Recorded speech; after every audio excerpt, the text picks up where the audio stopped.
Film Tilik, pandangan seorang Aidil Akbar, dan perencanaan keuangan.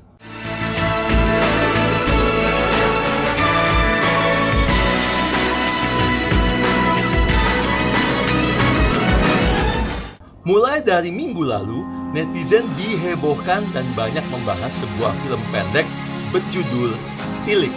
Filmnya sendiri hanya berdurasi 30 menit, sayangnya menggunakan bahasa Jawa, tapi ada terjemahannya. Dalam film tersebut terdapat beberapa tokoh yang membawa alur cerita, dengan tokoh sentral utama fenomenal, Bu Tejo.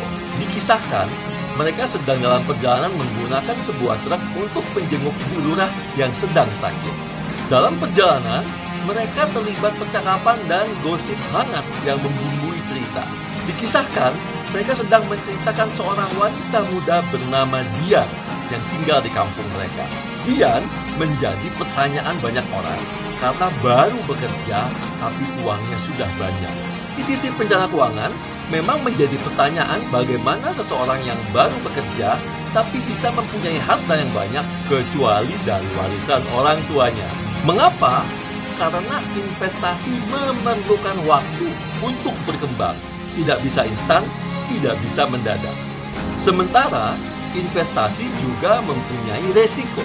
Dalam salah satu adegan dikatakan bahwa gunakan HP jangan cuma buat mejeng doang, tapi buat cari informasi juga.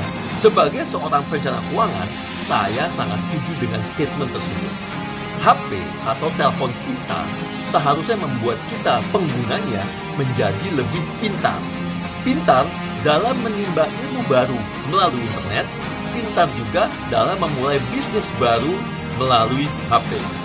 Dian sendiri dikabarkan tidak melanjutkan sekolah selepas lulus SMA, dikarenakan tidak adanya biaya. Dari sudut pandang perencana keuangan, bisa dibuktikan betapa pentingnya sebuah perencanaan tersebut, terutama perencanaan biaya pendidikan. Adapun plot terakhir atau twistnya adalah ketika digosipkan bahwa ternyata Dian punya hubungan khusus atau pacaran dengan Pak Lurah. Di sini dibuktikan bahwa semua hal dalam kehidupan pasti mengandung resiko, termasuk juga resiko dalam perkawinan. Itulah sebabnya kita harus selalu waspada dan melindungi diri setidaknya secara finansial dari berbagai macam kemungkinan resiko tersebut. Kesimpulan yang dapat kita tarik dari cerita ini dari sudut pandang perencana keuangan dan saya pribadi adalah masalah keuangan tidak akan selesai dengan hanya memiliki pasangan yang punya duit. Berinvestasilah terhadap diri sendiri, baik investasi untuk otak atau dana pendidikan maupun investasi sejumlah dana untuk masa depan Anda. Kadang informasi yang benar, bagaimanapun cara menyampaikannya, baik secara tegas atau baik-baik, sangat menyakitkan. Sama halnya ketika saya menyampaikan bahwa unit link tidak untuk semua kalangan, sehingga banyak orang yang salah beli dan dirugikan. Informasi di internet bisa jadi benar, bisa jadi salah. Pilihlah dengan baik dan bijaksana. Begitu juga saat berinvestasi, jangan terbujuk rayuan return tinggi tanpa cek dan dicek informasinya. Dan jangan lupa, pilihlah perencana keuangan yang benar, yang terdaftar di asosiasi internasional dan tidak pernah terkena kasus sebelumnya.